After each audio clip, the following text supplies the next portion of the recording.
he will open before he said, yes, I will do so. Because we know the man. At this juncture, because we know the man, I want to take the opportunity to ask him to come to the podium and do the necessaries.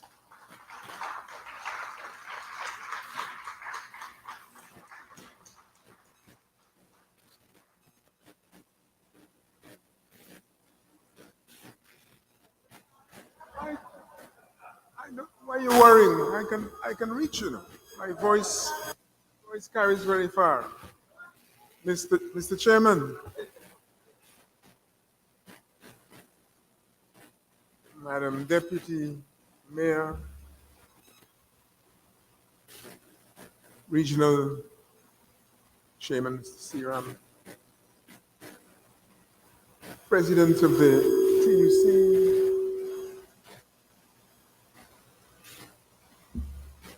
with that very inspiring message for us. Of course, General Secretary, former members of Parliament, including Minister Henry Jeffrey, executive members of the affiliated unions, distinguished guests, and comrades all. It's a great pleasure for me to be here to respond to this very generous invitation extended to me by the Trades Union Congress in relation to its Triennial Delegates Congress. And I hope you'll bear with me if I start by being very personal or sharing some personal thoughts.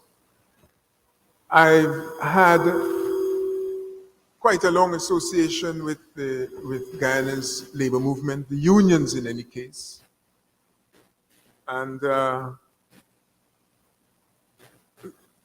that interface hadn't always been easy.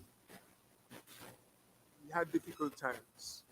But what I want to say is this, and it relates to distinguished gentleman called the Caribbean Fox, Joseph Polydor, an exceptional leader of the movement, served as General Secretary, I don't know for how many years, and he was an inspiration. We sat on different sides of the table. I see, well, I suppose most people here will know him by name, even if you weren't privileged to work with him. But he was at once a very tough character, very wily, but also very generous. And I remember, and I must tell you this, that we had, as I said, very difficult times in the negotiation of national and other wages. These were difficult times because we were chronically short. Not quite sure what is in the mic, so. But what can happen in those circumstances, especially when you are perhaps young, you can get very enthusiastic and drawn into the verbal battles. And I remember after one such occasion, early during my tenure, it was probably 1984, Polydor asked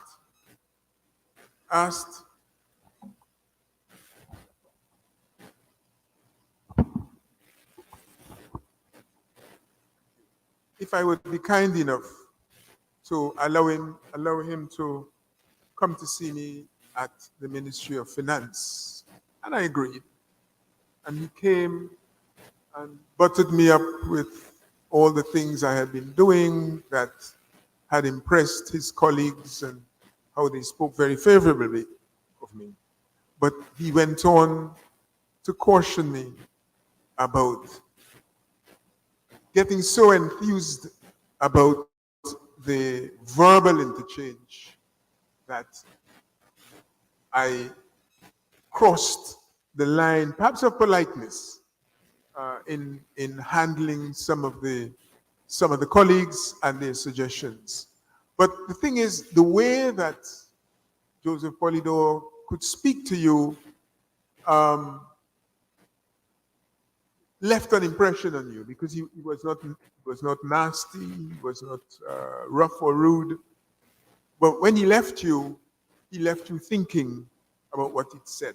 And so I'm especially pleased to be able to join with you on a day like today, which we are told is his birthday, and use it as an occasion to remind ourselves of the great leaders that had preceded us, of the things they'd achieved, and what they expect of us today. I think that is very, very important if we are to maintain a balance, especially at times like these, which are very difficult. You've heard both the General Secretary and the President of the Union aver to some of the challenges facing the trade union movement and the TUC in particular. So one can I think, understand that these are big challenges, but we should understand also that we should try and do our best to ensure that we keep the lines of communication open and we find ways to communicate that will not frustrate the message, that will not damage the message that we have, which is a very important message on behalf of a very large, even if it isn't always as active and energetic as it should be, but a very large body that we represent. So that is what I'd like to say in relation to Joseph Polidor, who, as I say, I admired very much, and he was a great support and assistance in difficult times. Now, I gather from that our former Prime Minister and former multi-period mayor, Hammy Green, has a birthday tomorrow, and I want to thank Lincoln for drawing that to our attention, because somehow when these events occur, Hammy always forgets to call me and invite me over. So I don't have to wait for an invitation now. Former Prime Minister, you will see me, I won't come too early tomorrow, but I expect that the usual, what your colleagues used to call the comestibles, would be made available so that I can enjoy the day with you. Comrades, I wonder if you'd bear with me if I started off also on a very personal note. Many years ago, I registered to do a PhD at an institution in London. And that institution had made its name as a result of what they call attaining a standard as a center of excellence in part of the field of economics. The field doesn't really matter.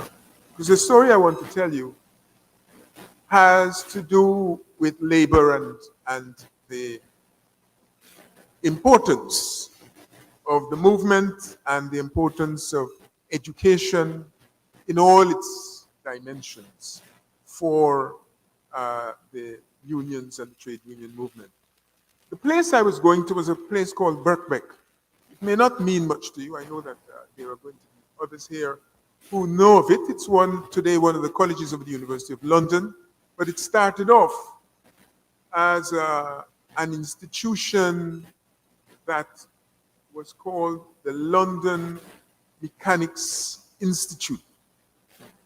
Moved from that in 1823 when it was established to the 1970s when it was recognized as a center of excellence even within a university that had exceptional institutions that you would know, University College London, King's College, and the London School of Economics, which I'm sure you would have all have heard. I don't want to talk so much about the university itself, but about the people that established this college. One of those persons, the main person, was a fellow by the name of Birkbeck, as you might imagine. It didn't start off with his name, but they appreciated his contribution to the education of the working men and the children of the working class. When he was a physician, but he was also a philanthropist. This is Mr.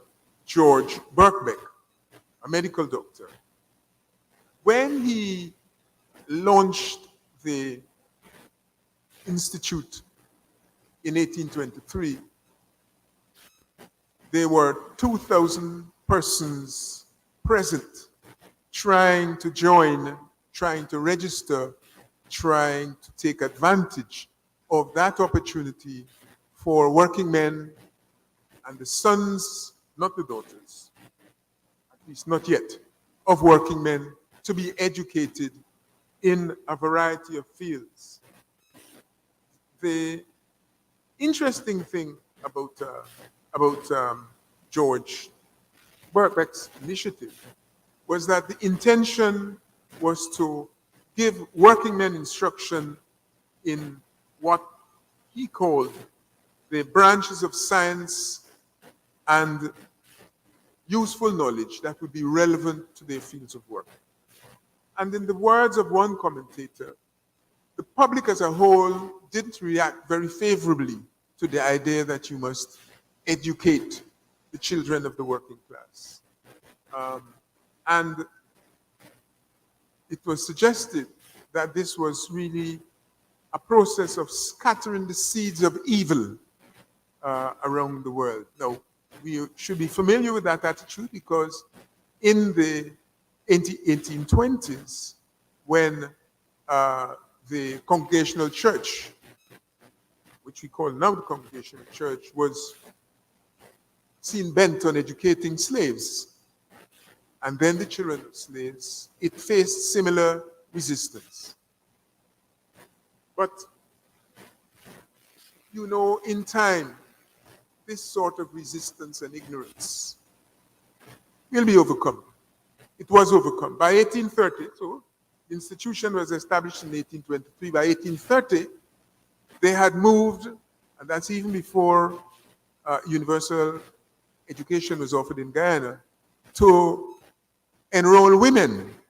In 1830, Birkbeck enrolled women, and it became also the main provider of part-time education in the United Kingdom at the level of university, at the university level of university degrees, and it was also the largest of the night schools, as it were, where classes were offered at night, recognizing that working men were not likely to be in a position to attend full-time classes during the course of the day.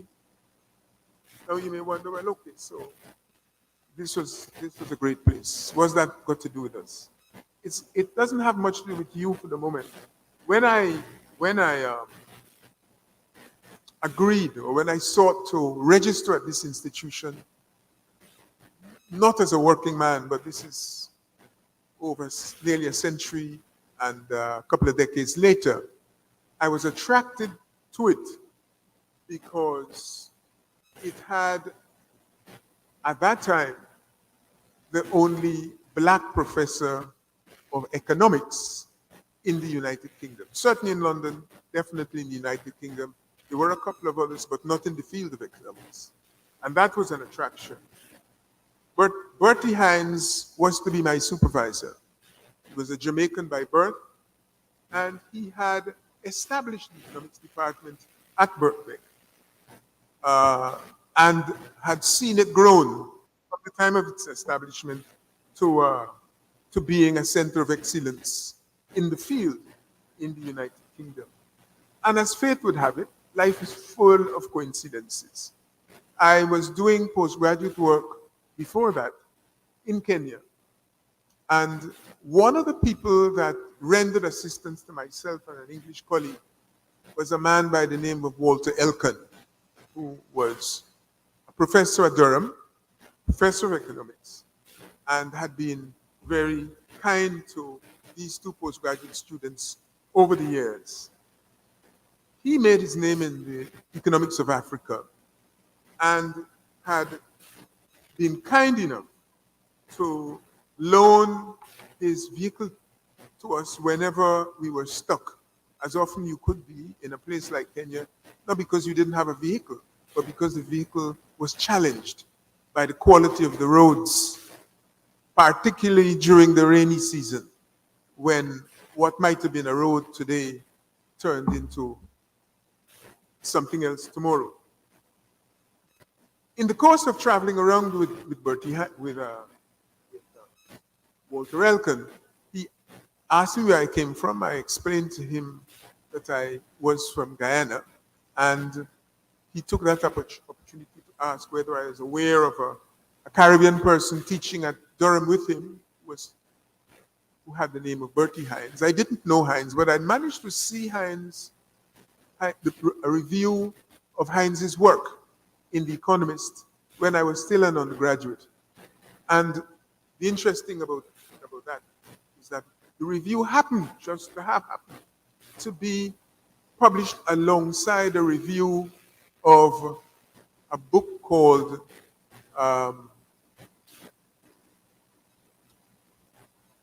a book by Eric Williams called From Columbus to Castro, one of the most important pieces of work done on the Caribbean in the last century. To cut a long story short, although I didn't know Hines emerged soon after that as one of the debaters in a debate on television opposite a man by the name of Enoch Powell. Enoch Powell, who was an outstanding philosopher in his own right, appointed as a professor like Hines just after he was 30 years of age or even before. And that was a debate on racism in the United Kingdom in which Hines turned out to be, they were then to learn that he was an outstanding debater in addition to being a remarkable economist. And that attracted me to that institution. But the more general point I want to make is that we often underrate the importance of education and or the value of education to the entire community, and not just those who are going to be the leaders in the offices, in the parliament, and elsewhere. And this was Birkbeck's contribution. Its approach to education is one I value and I keep close to. And the coincidence that allowed me to come into contact with Walter Elkin, and in that way to be aware of the work of Bertie Hines, I value very much also. Now I want to say a couple of things about education before I move on to the specific topic I've been asked to address. And that topic, of course, is the topic of sustainable, or relates to sustainable development. It is that education, in the examination of education by economists, whether they're using the classical theories of economics, neoclassical theories, or label them what you may, education, I think, has always been recognized as being important. But more recently, or most recently, the importance of education has been appreciated, not only the education of an individual and the value that that individual brings to the community by being equipped to help them to address problems by helping the community to address problems, fixing things, analyzing things, and working with others. But it is also important because the economists have recognized and are sharing their understanding of systems, how systems work, and systems work better when the elements and actors in the system can relate to each other, because their education, levels of education, types of education, approach to education allows them to communicate not only with the people in their discipline, not only with the people at their level, but with all the other categories in the community. And whilst we, as Guyanese, pride ourselves in what we have achieved in education over the years since 1860 in particular, I don't think we fully comprehend the contribution that education can make to our society and to our society getting out of the challenges that it currently faces. And that point I'm making not to say that I don't think you recognize its value to the community, but to say to you that it is as important to the trade union movement itself to promote the development of education across all spheres and dimensions of the trade union movement, just as it is to the community as a whole. And this is something in the discipline of economics that is only now being fully appreciated. It is not only the number of people that need to be educated, but the quality of their education and the ultimate goal of that education in facilitating communication and understanding among people in the same office or outside of the office. The question that I've been asked to address is one that is not entirely new, in the sense that the Millennium Development Goals were a target set in 2000 by 189 countries who were members of the UN, with a view to tackling some of the problems, or tackling the main problems that the world acknowledged needed to be addressed if we are all to move forward and to move forward together. And the Millennium Development Goal Initiative, you might ask, which is the predecessor, that is the MDGs, which are the predecessors to the Sustainable Development Goals that we're looking at currently, has been replaced by the Millennium Development, the Sustainable Development Goals. People often ask, but why has that happened? And I think it's useful to recognize that whilst that initiative wasn't perfect, it did help to overcome some of the very concerns that gave rise to it.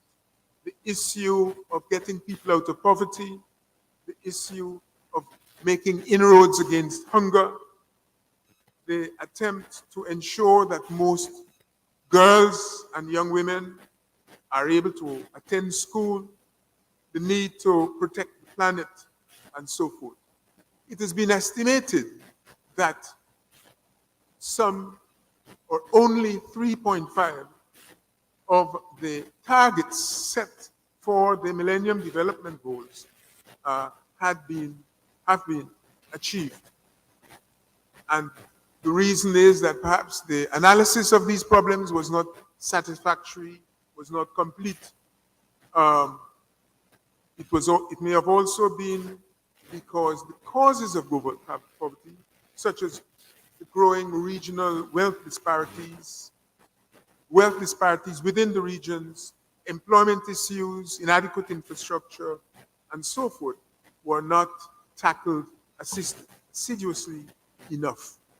But when you look at what happened between 2000 and 2015, when SDGs were embraced, you will see that a significant proportion of humanity did do well out of it. And if I'm to tell you that the success cases include both China, the world's largest country by way of population, relatively recently, and Brazil, one of the largest in terms of size, you will understand that the achievement was not insignificant. We say it's only 3.5 out of 17, but it was not insignificant. So, in the light of the fact that we didn't achieve those goals within the period that was set for them, we've now set some goals to be achieved. The 193 countries, additional to the last batch, to be achieved by 2030.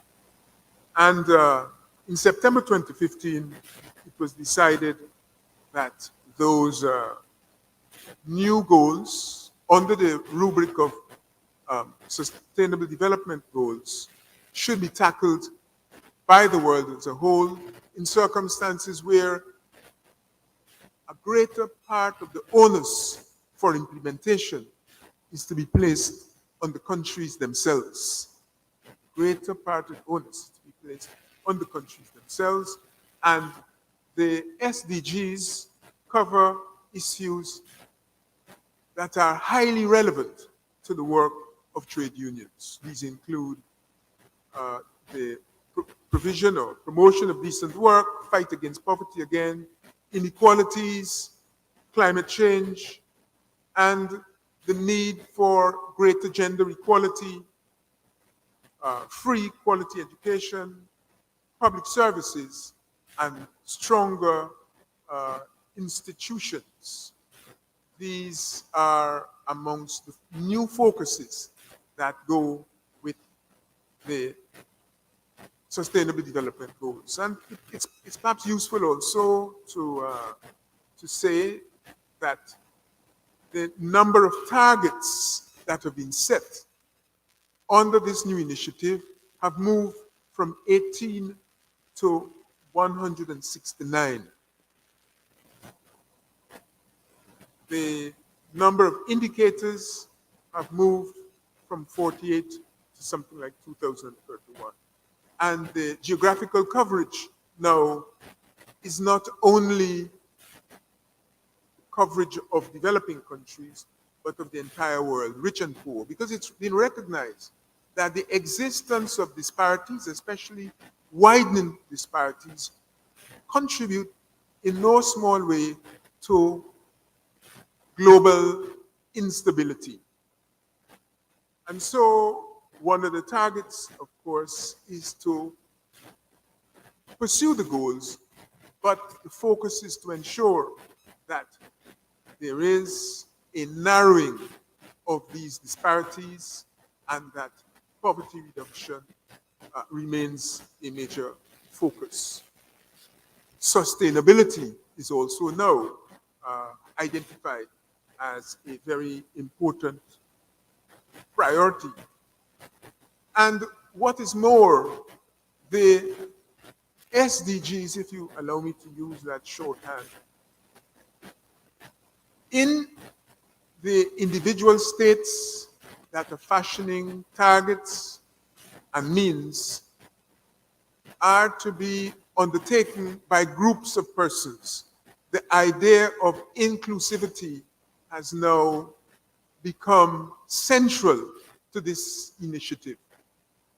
And you will see a lot of emphasis being paid to this. And I make special mention of it in the light of the comments that were made, again, by the General Secretary and the President, meaning that it has been recognized that one of the weaknesses, one of the reasons why we were not able to achieve the targets set for the Millennium Development Goals had to do with our failure to be as inclusive as we could have been. And so, in pursuing the new initiative, there ought to be no place for exclusion, whether it is of trade unions or of groups in the community. Stakeholders of all types need to be involved. Categories and subcategories that are representative of important elements amongst our stakeholders must also find a place. This is what lies behind the move from NDGs to SDGs. So exclusiveness or exclusion has no place under this new initiative because it has been recognized that failure to be inclusive is almost guaranteed to ensure failure to achieve the goals and targets that have been set. I hope that is clear. And I hope that in selling your demands to be included, you bear that in mind and make that evident to those with whom you interface. It is not only a right, it has been recognized as a necessary tool if we are to go forward. The SDGs and the pursuit of SDGs, which Guyana, like 192 other countries, has embraced, has to deal fully with the trade unions because the work of the trade unions is central to the achievement and implementation of these SDGs. The unions can play a crucial role. Let me identify 5 reasons. These are important actors. Trade unions and labor representatives are important actors in advocacy and in representation. In other words, taking up interests, problems, and goals of people in the wider community. And of course, the unions have a special target group, that is workers and their family. And so they have a mandate to undertake advocacy and representation. So they're not asking for seats at the table just in order to be there. They have a function. They are representative. They may not be representative of political groups as such. Their mandate cuts across political groups, and therefore this idea of exclusion or excluding poses a problem. Freedom of association. The exercise of union rights is part of our rights of freedom of association in the modern societies, a right enshrined not only in our Constitution, but in the UN Charter. Freedom of association. The Commonwealth Charter also, which charter is of relatively recent vintage, but it is a charter that in assessing the performance of different governments, assessing the performance of governments when they come to defend their performance before the heads of state and governments of the Commonwealth. That is one of the litmus tests, whether there is or whether freedom of association is respected. And I tell you that because when the Maldives, for example, a place that you may know for other reasons, a place of lovely blue waters and white sand, was going through a very peculiar phase in the middle of the last decade.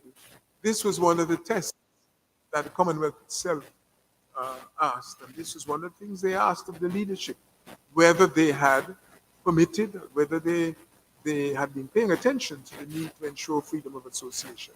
Collective bargaining, I don't need to outline the virtues of collective bargaining to you and its importance to trade unions.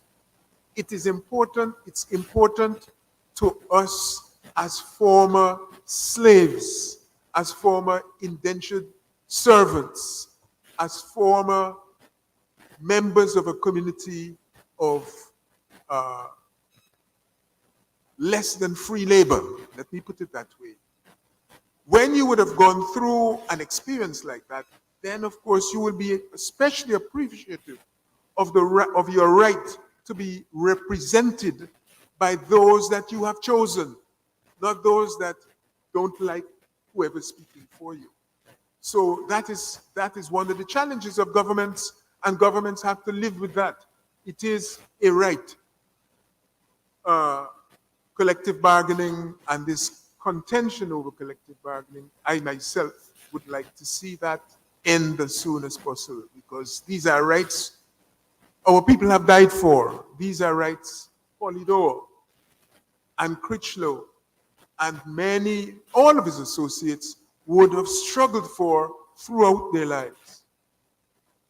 Monitoring and analysis, when the targets set in budgets or elsewhere, but now in the context of the SDGs, when those targets are set, some set of bodies has to report on them. And in fact, out of the office of the president in Guyana, a minister reports to the UN on a voluntary basis and then on a basis where the reporting is compulsory. And in reporting, they have to be in a position to speak authoritatively on what is happening. You cannot do that alone at the level of the central government. Part of the intent, part of the value of monitoring is that monitoring is done by a wide range of entities and observers who have the opportunity to see the initiative at work at first hand. They represent a constituency, but they also have a mandate to get from that constituency the constituency's needs and disappointments. You cannot properly monitor if you choose to exclude from the process of dialogue and monitoring such an important element of the community, such an important actor in the community, a voice of such a fundamental set of actors within our community. So these are four of the crucial things that trades unions or the labor movement as a whole can play in the context of setting SDG targets, which of course are passed. As an old economist, I find it difficult sometimes to put aside the language of the economists. SDRs, of course, are a different matter. But I'm speaking here of the SDGs. And the last of the activities that the unions can be useful in have to do with gender balance and the question of the involvement of youths. This is an issue that is increasingly urgent in the context of Guyana, where such a high proportion of our population below the age of 35, and more importantly, I like to use a lower age target, below the age of 25, constitute the youths in this country. And therefore, the unions, in representing workers, have a role to play in ensuring, pushing both for gender balance and for youth involvement. And of course, unions in this country are committed to those things. So these are five of the areas in which unions can and are usually involved in across the globe in pursuit of the SDGs. Many unions and many elements of the labor movement have conducted monitoring analysis of how their governments are doing with regards to their commitments to achieving the implementation of the SDGs. And you can find on the internet and elsewhere, they find the results of that monitoring. Some of it, of course, is quite positive, but one of the things that is very clear is that there are many challenges. There are many challenges in achieving these goals. And if you think about it, it is almost obvious that that is what would happen, because SDGs are a more complicated endeavor than were the Millennium Development Goals. In the Caribbean started relatively close to the Millennium Development Goals, and by the year 2015, when we were reporting on it, they were able to say that they had achieved many, or they moved towards the achievement of many of the targets. This was a positive outcome. But you know, to the extent that those targets were relatively simple, they were relatively simple, it would have been a lot easier to move to their achievement than it will be for issues that are as interrelated and as complicated as those that constitute Sustainable Development Goals. And when I think it would have been 2018 or 2019, the statisticians of the region, together with those from the UN, were brought together in Jamaica to look at how the region would measure these different indicators that have been set up. Then alarm bells started to ring, because the measurement of these indicators is not a straightforward matter. And in a region, and in a country in particular, where the quality of statistical data has declined, we were in the forefront of socioeconomic data analysis in the 1950s and early 1960s, and perhaps even until the early 1970s. But that is no longer the case.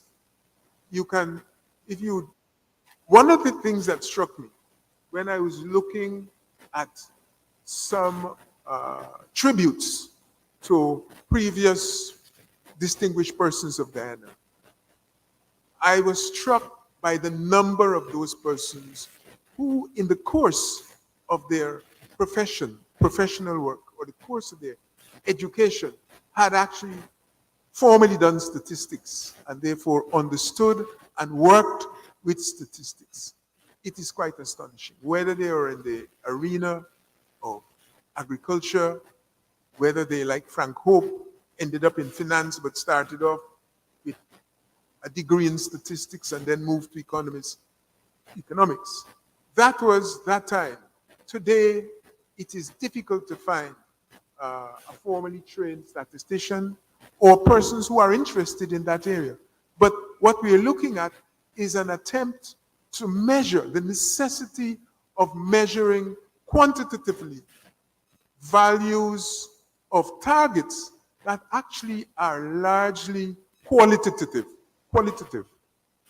such as education. As I say, the issue is not the number of people that you pass through the school, but what it is you teach them, the context in which you teach them, how you teach them. I like to tell the story when I was attending Forbes Burnham's funeral. Willie Dimas, one of the greatest economists this region has produced, and certainly one of the most widely respected in the region and elsewhere, Willie Dimas traveled with me to the ceremony. And out of the blue, which was a common issue with Dimas, suddenly said, you know, the fellows at UE have this puzzle about Guyanese and Guyanese students, that so many of them in the sciences, medicine, they arrive with good results, A-level results. They start off in the science labs knowing very few of the pieces of apparatus that are in the lab. Many of them hadn't seen many of those pieces of apparatus. You can imagine how much worse it is for physics. But anyway, let me stick to the general science, which is where many, well, not, I shouldn't say many of us, let me speak for myself, the area of exposure that they were limited to. And he said many of those students have to struggle both to learn new things that they're learning on the academic side and at the desks, and also to learn equipment that others have been working with for at least 5 years in secondary school. And so when I speak to education and its quality, I'm saying we have a habit of one, focusing on bookishness, but also a habit of forgetting that there are many dimensions to one's education. Many dimensions to one's education. And the practical exposure, the exposure on the practical side, is just as important as the theoretical or the desk exposure. So this is a dimension that we have to bear in mind, that in trying to measure performance, there are going to be challenges to our technical skills and to our ability. The reviews that have been done across the world of the SDGs have tried to take into account those issues that are a priority to trades union, and that it is to those that I paid particular attention, given your own interest. The SDGs, as I said, you have 17, but they're complex. It's not a single SDG that says income. In the old days when one started studying economics, that was a relatively simple exercise. You go measure gross domestic product, what is the output of a country, and you got a single figure. And you can rank countries ordinarily by having those figures. However, when you tell people that the target is poverty reduction, it's a different ballgame. How do you measure poverty? Is income relevant? Of course income is relevant. Is it all that's relevant? Of course not. There are many other things that reflect wealth or poverty in a community. And it's all those other things that you're trying to measure, and to get one figure or to get one sentence or a statement that will mean something to people all across the world. So SDG 1 is of interest, clearly. It has to be of interest to the labor movement because it has to do with the ending of poverty. But you are going to be challenged to help in the measurement of the achievement of the goals, like the government will be. So it's not the government's problem. It is also yours. You therefore have to equip yourselves by using the skills that you have from your membership and from elsewhere to help monitor what is going on. We are in a country where people like to think, well, that is the government's business. They have to report to the UN, it is their business. If they go and report untruthfully or foolishly, you are going to be penalized. That is why you have a responsibility to equip yourself to be party to the monitoring. Am I making sense to you? So that is one side. Poverty is of interest. It is, however, not straightforward. The other one on gender and equality is similarly problematic. And I'm not going to go through the elements there because as former suppliers of unfree labor, you will know that often it is the victims themselves who are reactionary or don't see well enough what needs to be done on their own behalf. It is as true of women as it was true of slaves or sometimes of children. So it is also important that not only that the union movement ensure that the women it represents understand the goals, but that they also help to participate in the measurement of the achievement of those goals and the instruments, the means that are used to achieve the goals. Because sometimes you set instruments and you will be amazed to know that they don't work in many circumstances. Maybe they were fashioned with a particular context in mind, but in reality the context is more complicated and the instrument can be irrelevant. So that is one side. There's also the issue of decent work, similarly complicated. That is SDG 8. There is SDG 10, perhaps a little less complicated, but arithmetically equally difficult to measure, and that has to do with reduced inequalities. Is it only the inequalities in terms of wages you're talking about? Is it only inequalities of pensions? No. It is inequality that leads to uneven asset endowments, whether it is houses, whether it is means of generating income. There are a whole set of factors here to be taken into account, and therefore measurement is similarly complicated. Reduced inequalities, of course, unions, labor movement must have an interest in that. Climate action, which is a more recent obsession. Initially, we thought this was something driven primarily by the West, okay? But the question of climate action, climate change, we in countries like Guyana can see the impact of. I was just speaking to someone telling me about their operations in the hinterland near to Amalia Falls, where the water until this week had stopped flowing. Okay? That is not the result of anything that Guyana has done. That is the result of global activities, global behavior. Most of that behavior impacting adversely on climate change originates where? Outside of the South. Outside of the countries of the South. But we carry the brunt of the consequences because we are not developed states in the sense of having the capacity to control our physical environment. Part of the definition of this issue of poverty, it doesn't only have to do with income and wealth. It has to do with whether you are in a position to control your physical and social environment so that you're not a victim of that environment when it changes. When the sun doesn't shine, are your people going to starve? You know, when water stops flowing in the US or it stops flowing even in Russia, they have technological capacity to deliver it from one place to the next.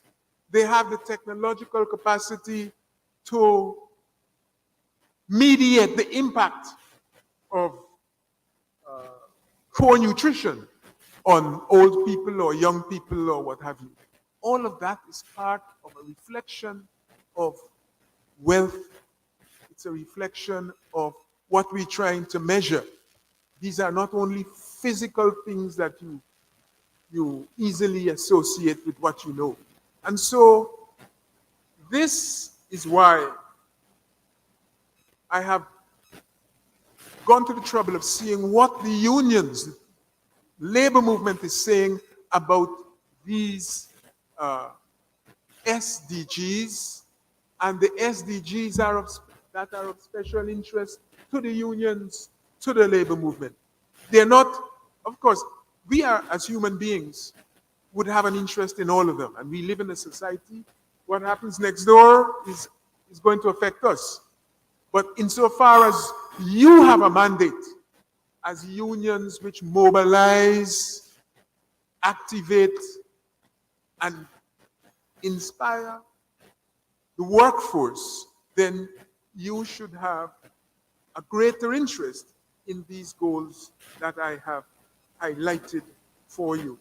And the union movement, through its representatives at the international level, have participated or recently participated.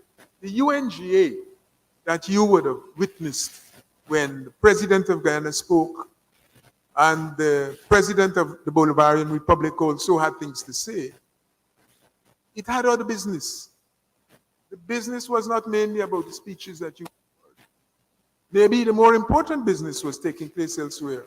And one of those sets of activities had to do with these SDGs and the reporting by the agencies that are monitoring SDGs, including the ITUC and some of the other representatives of the labor movement, the TUDCN, that is the Network for Trade Unions, the Development Network for Trade Unions.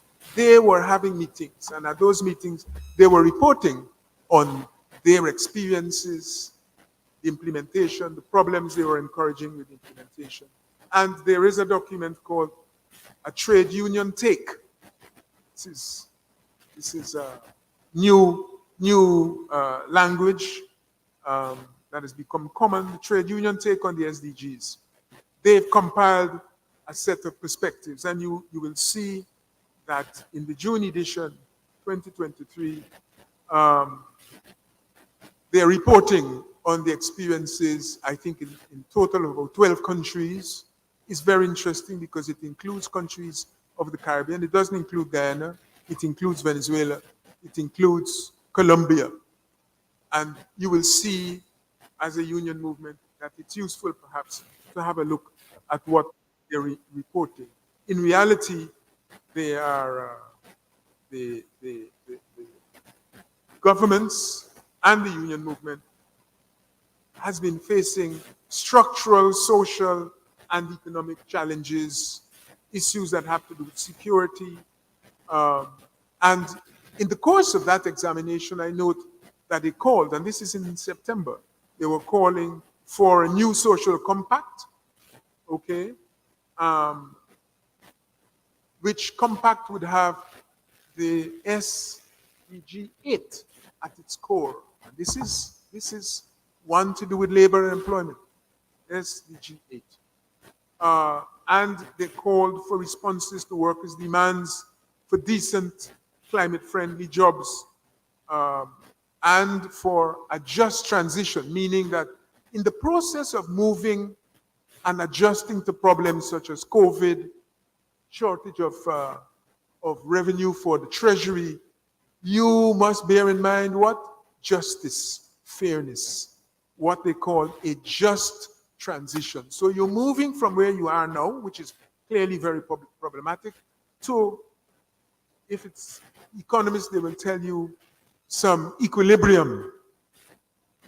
But it mustn't be something, an equilibrium that does not take into account human needs, and those that are listed here in the SDGs. So there are being calls for a minimum living wage, equal pay for women, and a whole set of other things. And they've also tried to set out where countries have moved, and they've moved reasonably successfully. Amongst those, they have talked not only about what governments have done, but how governments have collaborated with others in achieving those goals. And what I would say is that it would seem that although SDGs are integrated into the problems of the arrangements of most governments, it remains the case that the aims of the labor movement, the wishes of the labor movement, are not anywhere close to being achieved in spite of that. Amongst the governments that reported, and now not reflected in the book with the summary, was of course Guyana. The minister in the Ministry of Finance, Dr. Singh, made a presentation during a high-level political forum, and he presented something called One Guyana, Achieving Low-Carbon Sustainable Development for All, and explained that the country's national strategy is deliberately closely aligned with that of Agenda 2030, meaning the goals set by the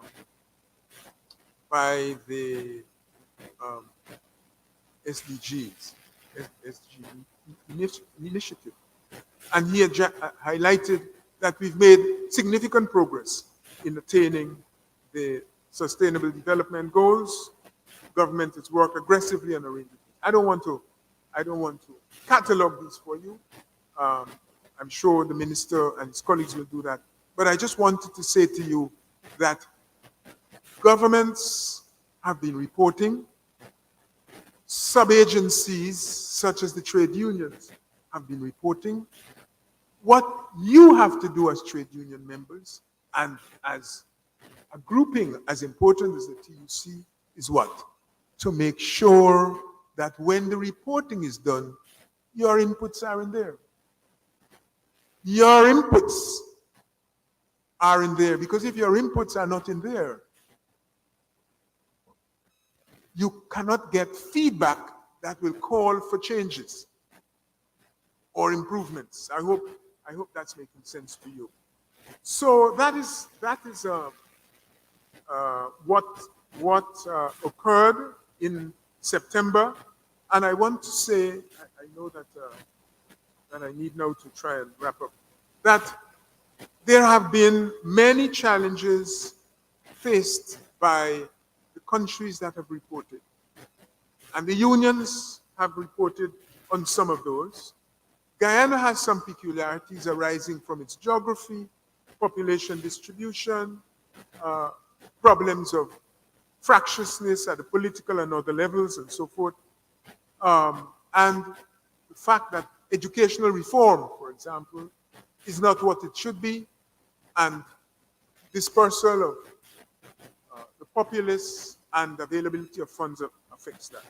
I want to say something about what has been happening in Guyana recently, which should trigger some movement by the, pardon the repetition, by the TUC and its associated agencies in terms of fashioning its strategy.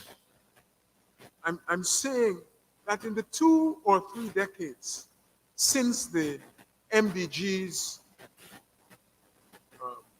had been launched, there have been very many significant economic, political, and even physical changes taking place in Guyana. If you walk the streets, you will see that. They're not all about fancy new houses. They're not all about fancy new houses. And I like to tell people, when I was a child, maybe I shouldn't go that far back. Maybe I should say that in the 90s,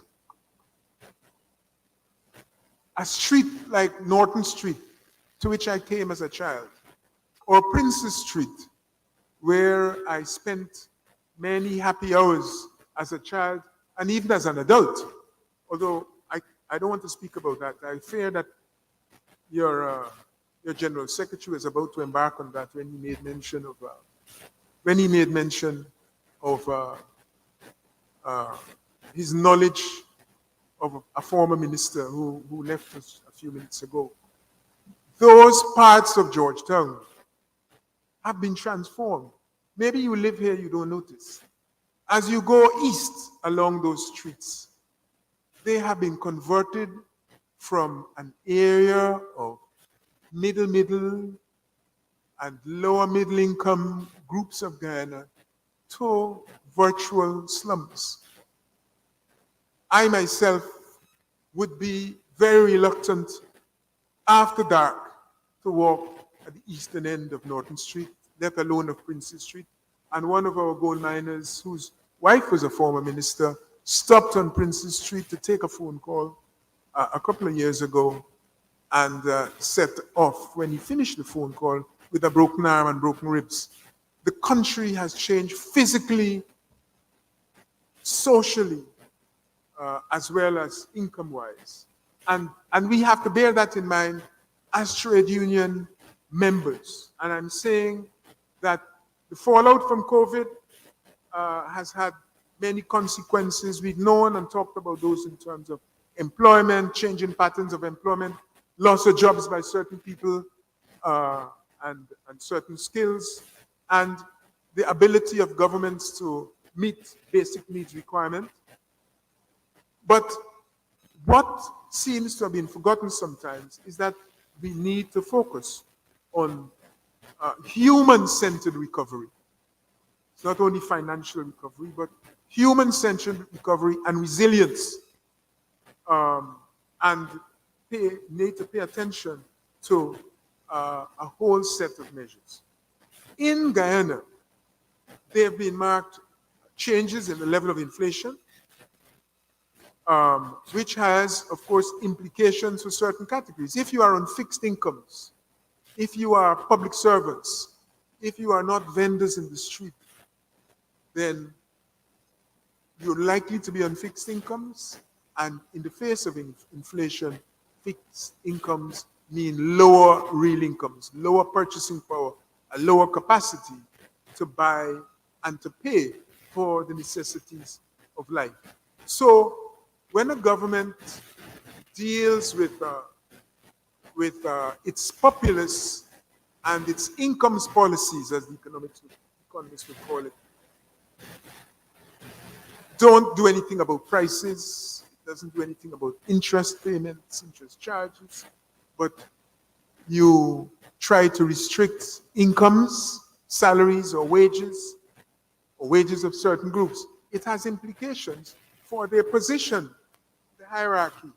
It has implications for income inequality and disparities. And therefore, I'm saying it has implications for your capacity to recruit and retain skills and the non-skilled, because Guyana finds itself, notwithstanding what is being said, with a very high level of out-migration, emigration, notwithstanding the rates of growth, 40%, 50-odd% rates of growth of GDP. People are leaving. That is so. And it means that you have to bear in mind or look at the causes of that phenomenon. You have other things going on, bribery and corruption, new activities on the street, very many low-income activities involving the sale of low-value products, the physical occupation of space by individuals who may happen to own a house next to a road, or own a business next to a road, or have a business near a pedestrian pavement. And they are appropriating these things as though it's their own. When a space is named a public space, it doesn't mean it belongs to private individuals, whoever can take it up. It means that it should enjoy free access to the public.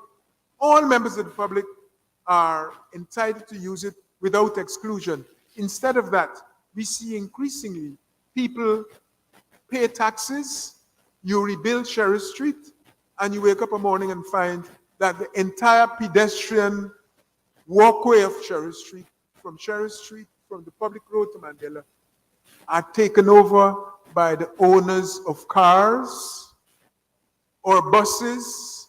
No, I didn't say ambulances, and other things. But that is an appropriation. That's an appropriation of public property to which people have no right.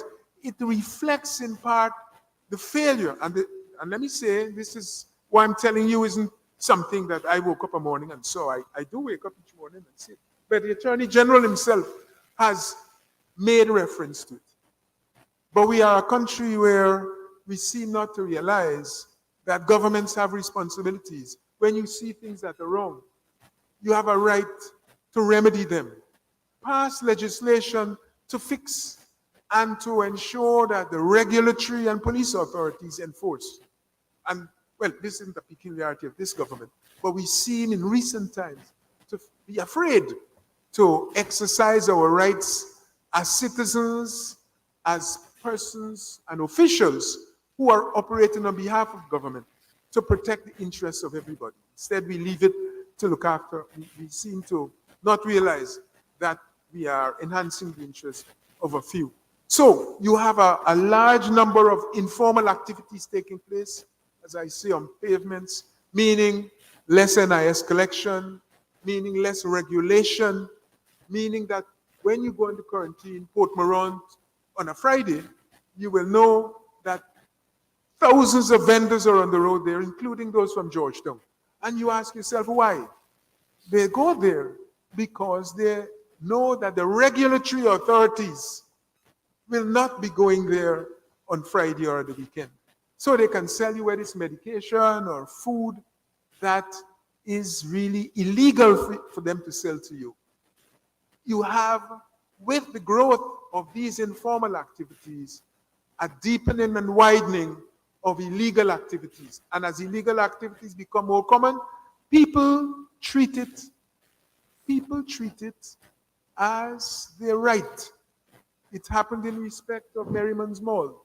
Two people go on Merriman's Mall, and the next day you hear all the newspapers and all those who can write letters saying, but they are poor people, what you expect them to do? They have to eat. But their eating was never intended to be via processes that cause pollution of the drains, dozens of people living and using facilities that are non-existent, that endanger the health of the general public. We are in a mode of existence where people believe that they're entitled to things that they're not entitled to. Your rights stop where they affect mine. Your rights stop where they affect mine. So all the illegality and so forth that is becoming common affect the quality of our lives. And for that reason, you perhaps can understand why it is that some people get so aggravated when they come to speak about the public service. The failure to pay attention to the public service. To the extent that you don't do that, you will find that these things become more common and they become more brazen. There are many such things have occurred, but I just wanted to draw to your attention some of these. The arrival and establishment of businesses by foreigners. And I'm not really thinking about Venezuelans, but even by investors on our behalf. So you have the oil and petroleum companies operating in Guyana. And some of the contractors are retaining and employing Guyanese, first by giving them less favorable contracts than foreigners, including Caribbean persons, giving them pay that is less favorable or less generous than others, including Caribbean persons, and trying to forbid them from communicating differences in emoluments to others. In other words, people have complained that they've been threatened with termination if they show somebody else their contract or report to somebody else that they're being paid less than they should be paid. These are abuses, and we have arrived at a situation where those abuses have gone too far. The abuses have gone to the point where I believe, and again, I'm not expert in these matters, but the question of health and safety, just to take one, that traditionally in Guyana was an area that we were quite strong on. I had a Ministry of Labor, Health, and so forth, paying close attention to these things. And today, apart from the mining collapses, which is now old hat, so that when two men die, nobody worries, or children die, nobody worries. You have men that are trying to demonstrate their manhood by trying to build higher and higher skyscrapers. But they're building the skyscrapers without making provision for the safety of the workers. That is what is happening. People have fallen off of those places. Some have died. And this is not, in the 19th century, in the late 19th century, it was those sorts of abuses which had led to the establishment of trade unions in Europe and in Britain in particular, and which inspired Critchlow to set up the first trade union in the British Empire. And here we are 100 and a few decades later, and we are back. We are back there where people are endangering the rights of workers with impunity. And on top of that, threatening them and bullying them not to report breaches of the law. This is wrong. And I'm telling you all of this. I'm telling you all of this. So that when we hear all about skill shortages, 100,000 people need to be imported to carry out our jobs, we will see them in context. We will see them in a context that talks about or recognizes that it is our duty as citizens, as union members, as the government, to ensure adequate training, whether it is on-the-job training or it's not on-the-job training, adequate training for those who could properly carry out the tasks that we need carried out. We mustn't wake up a morning and hear a minister say, oh yeah, we had handed out a whole set of work permits to foreigners to do what? To drive trucks. Can you believe that?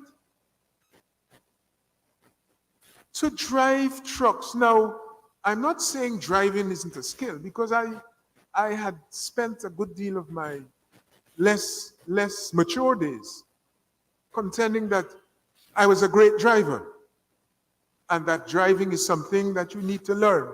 But you are in a country where probably 8 to 9% of the people on the road with motor vehicles, never mind the new electric bikes, motor vehicles that are lethal weapons, 4 wheels, a petrol engine, and the capacity to kill several people in one swoop. We have people that are good at that. They acquire a driving license without ever taking a driving test. And yet we go and recruit foreigners to come and do the same thing. There isn't a shortage of such people. There are a large number of people in Guyana willing to drive trucks and run over other people. And although you may think, well, this is a Georgetown phenomenon, a significant proportion, if not a majority of those road deaths take place in the rural countryside, on the roads outside of Georgetown, whether it's West Bank, West Dem, Quarantine, West Coast, Pobis. Well, East Bank is another story. That is a car park. So I'm surprised that people get killed there, because very little moves on it. But the point I'm trying to make to you is that we are faced by these challenges. Often we perhaps see them in isolation rather than seeing them as being related one to the other. And to the unions, to the Trade Union Congress, and other entities I'm seeing, you have to bear those things in mind, especially those specific to Guyana, but also bear in mind what is happening elsewhere and what they're calling for. I know that you pay attention to those, but I'm saying as regards these things that we get up in the morning and complain about, in addition to electricity, you have to find a plan B. It is not true that you can only, somebody tells me, well, if plan A doesn't work, choose plan A minus or plan A modified. And we tend to do that rather than to go to a plan B. What I'm saying is that many of the things I mentioned in the last 5 or 10 minutes have to do with the rights that early legislation set out to protect and to enforce. I'm saying, I'm not asking you to forget these things other than emoluments and wages and salaries, but look at these other elements. In looking at these other elements, you can demand attention be paid to them. And I'm wondering, and I'm not an expert in these, a long time since I left Birkbeck and paid attention to labor economics. It was never labor laws, but the economics of labor. And now that I'm reflecting on them, I'm asking myself whether the challenges faced by, whether it is our fishermen or workers on the building site or workers that have been displaced in the shops on Regent Street. Now you have Indians, Africans, working in those shops now, they're being displaced by Venezuelans. And I'm not making that point to complain about Venezuelans, but to say to you that this is a device for the owners to pay them even less than they had been paying the Indians and the Africans in those shops before. And so we have to look at all of that. And I ask then, is it time for us to go back to basics? Do we need to revisit this question of, I think it used to be called the Labor Code Commission. Is anybody old enough to know about Whitney? Was it Whitney Councils? When people selling in, I wouldn't acknowledge that hand because I don't want old to be associated with you. When it was recognized that certain trades, certain jobs needed protection by the regulatory authorities because the individuals that worked in them could not get together to bargain collectively on their own behalf. They set up a special body called the Whitney Council. That was here up to the time when I was at UG, intended for the government to intervene to protect the interests of those workers. Petrol stations, hotels of all types, restaurants, bars. These were the places at that time that commanded such attention. I'm saying to you that life has changed. The problems of Guyana in some ways have become more acute, but the locations and disciplines that carry those threats to the vulnerable have changed. Have we revisited the regulations and legislation? Is it time for us to revisit the labor codes? Is it time for us to revise them, to make them more relevant, and perhaps more importantly, to ensure that the sanctions are meaningful? Because when you hear somebody has refused to pay NIS, they've taken the NIS deductions from employees, they don't pay it over, you know it is well nigh impossible for the individual to go to NIS and persuade them of anything. Persuade them of anything, at least when it comes to them paying out money. Is it appropriate for me to invite the labor movement to revisit this exercise, to work with others within Guyana? And sometimes, we know that employers are not always going to be on the same level as you are. But sometimes you recognize that in pursuit of these goals, you don't have permanent allies. So you get together with employers for certain things or certain categories, and you get together with others for certain categories of claims and move forward in that way. And also to make better use of the skills we have. This is a place where every day I learn I don't know very much about Guyana. I turn up to New Amsterdam, where I was born, only to find your General Secretary poised there amongst well-established New Amsterdammers, claiming to be a relative of these Berbetians.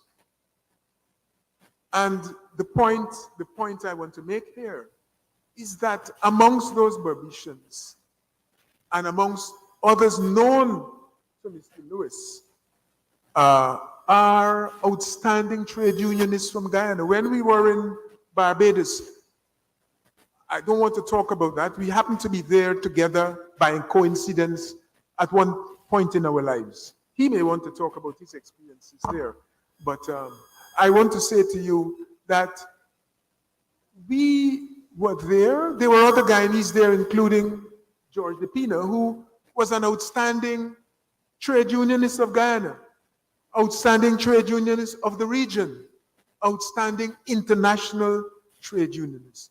I went to a funeral where one of the people that Lincoln claims to be a relative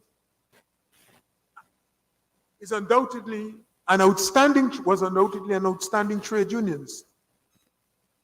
The question is, do we make use of those people, their experience, their talents, their links, the connections they have internationally. Some of what I'm wanting you to take would require assistance from the ILO, for example. Yes, you, as members, would know people in the ILO, but some of those who would have worked with Barbados or elsewhere in the world can get together with you to approach these agencies to bring challenges or problems to their attention.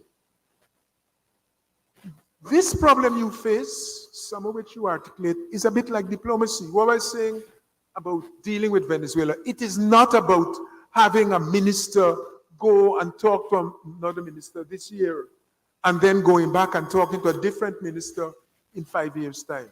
It has to be a constant process.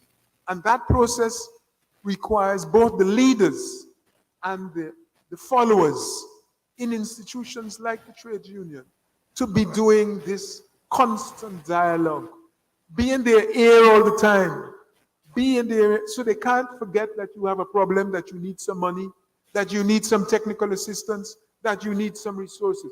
That is what has to happen. Of course, this is a line in politics. Many people get fed up with politicians, believe that politicians talk too much. Well, they do, but that is because people, by and large, are deaf. They don't pay attention when you ask them for things. And so you have to keep asking.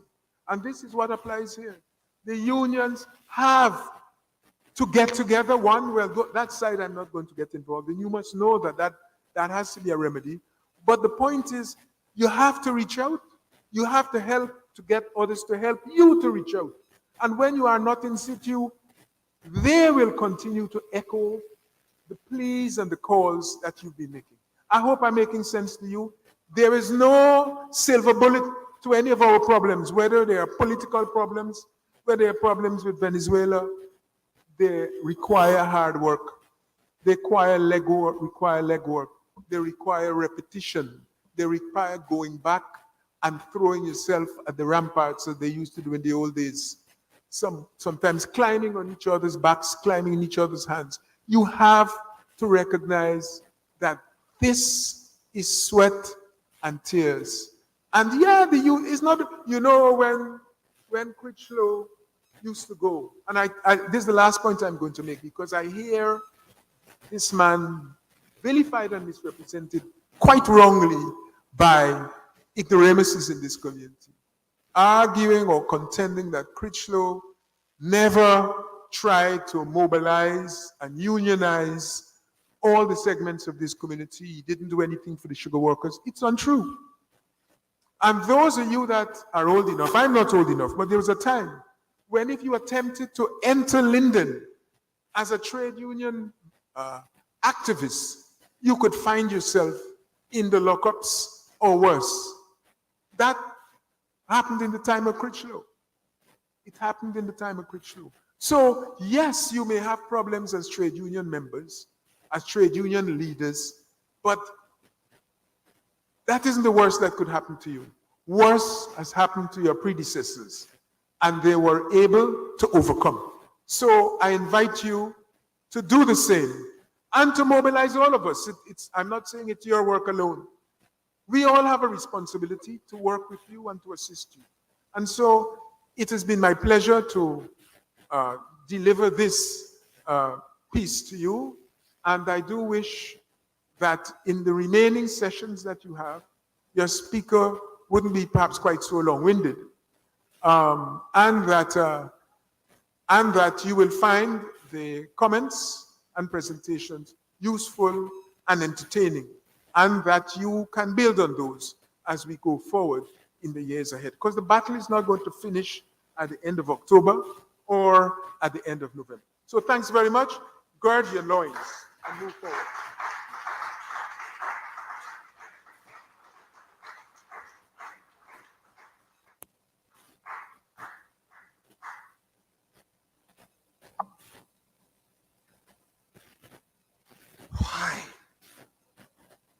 I think we can give Mr. Greenwich a better round of applause for that.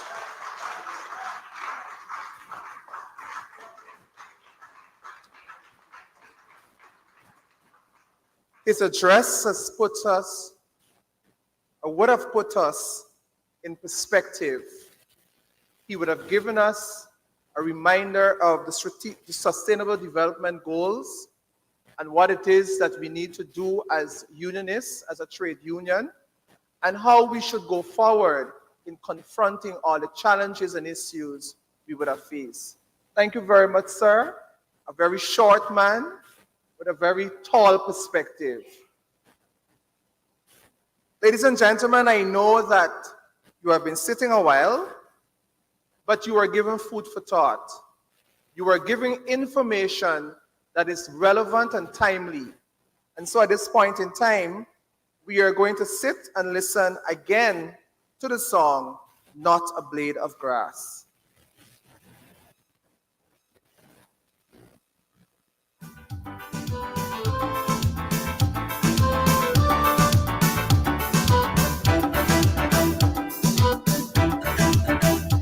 We are a peaceful people, struggling we struggle, and we don't look for trouble, just ask around. But when outside faces, from foreign places, talk about taking over, we ain't backing down. No, we ain't giving up no mountain, and we ain't giving up no tree, we ain't giving up no river, that belong to we. Not one blue sake, not one rice grain, not one for us, not a blade of grass.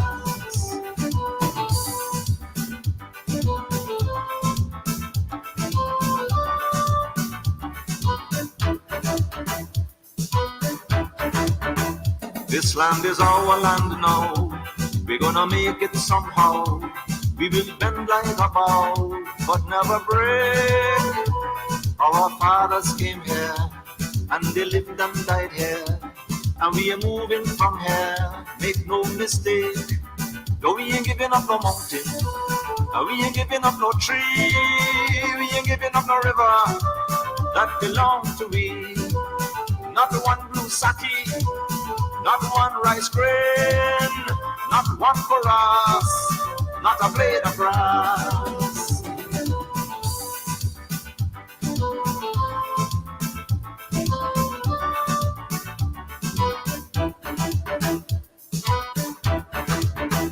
We love the open country of the Rupanuni and the Essex Cribbo, daytime or night. Though we criticize it, this is our home, we love it, and we mean to keep it. We have that right. No, we ain't giving up no mountain, no, we ain't giving up no tree, we ain't giving up no river, that belong to we. Not one blue sake, not one rice grain, not one for us, not a blade of grass, not one golden apple, not one jamon, not a drop of water from the farmer room, not one sherriga, not one mommy, not one guinea. Thank you very much, DJ. At this point in time, I'd like to invite Brother Ian Andrews, who will take us through the vote of thanks. Let's put our hands together and welcome him as he comes.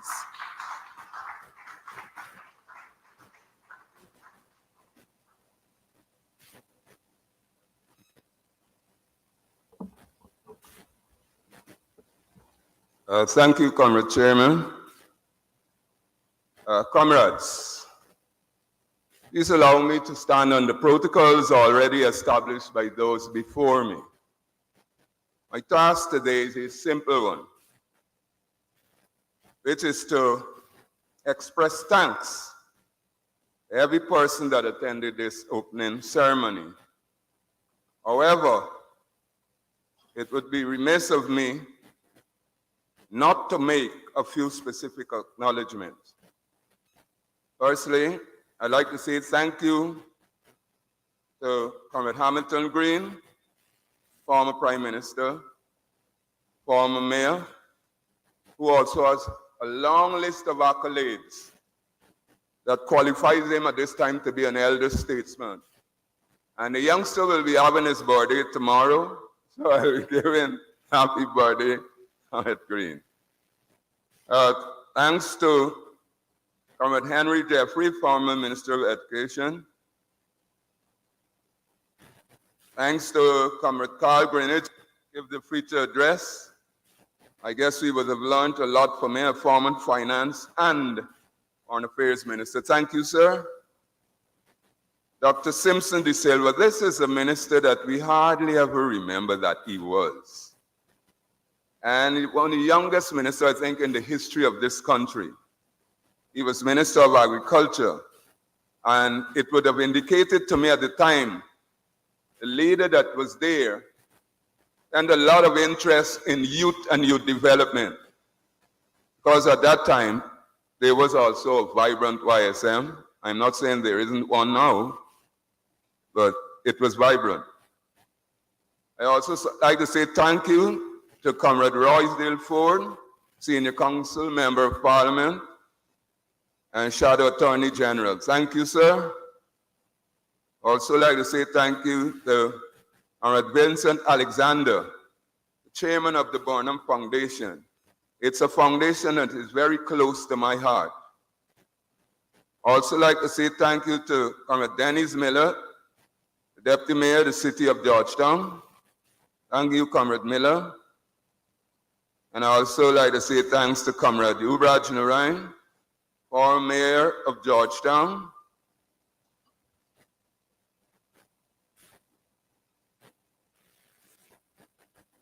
Just bear with me a little here. I also like to say thank you to Comrade Daniel Siram,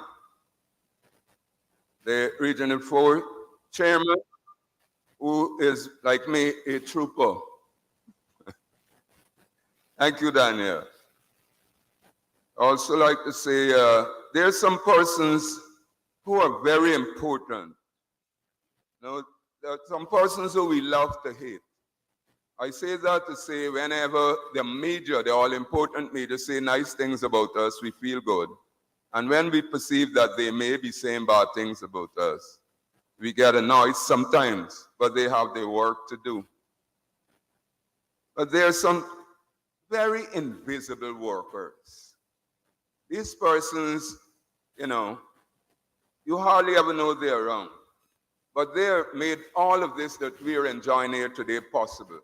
And over the couple of days to come, they'll be there working. So you invisible workers, you know yourself, and I say thank you very much. Finally, comrades, if I fail to mention anyone, it's not that I find you less important. And I say to you, thank you for spending time with us. And I hope that you enjoy a pleasant rest of the evening. Thank you very much.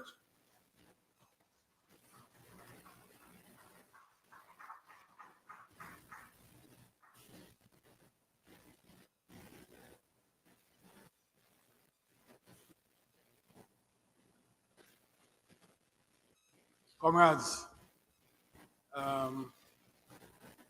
when we depart this evening, we shall be resuming at 9 in the morning.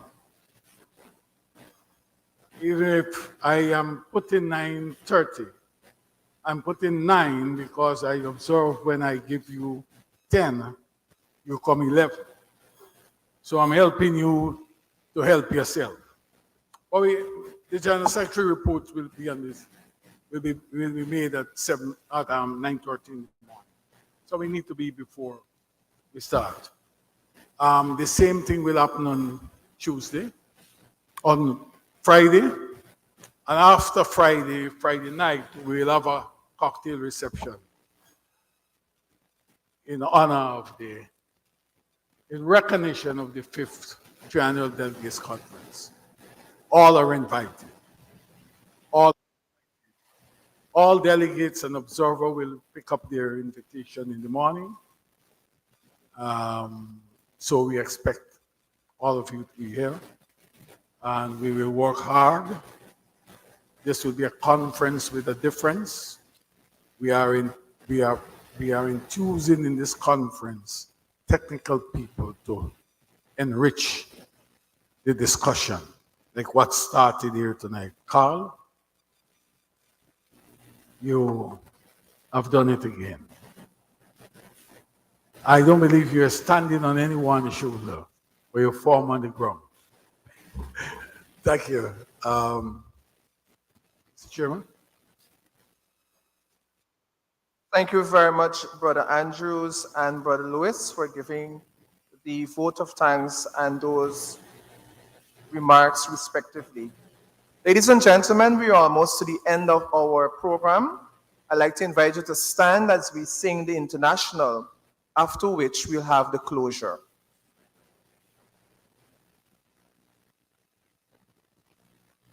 The words of the international, they're printed on your program, and it's on the inside of your program.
Solidarity forever.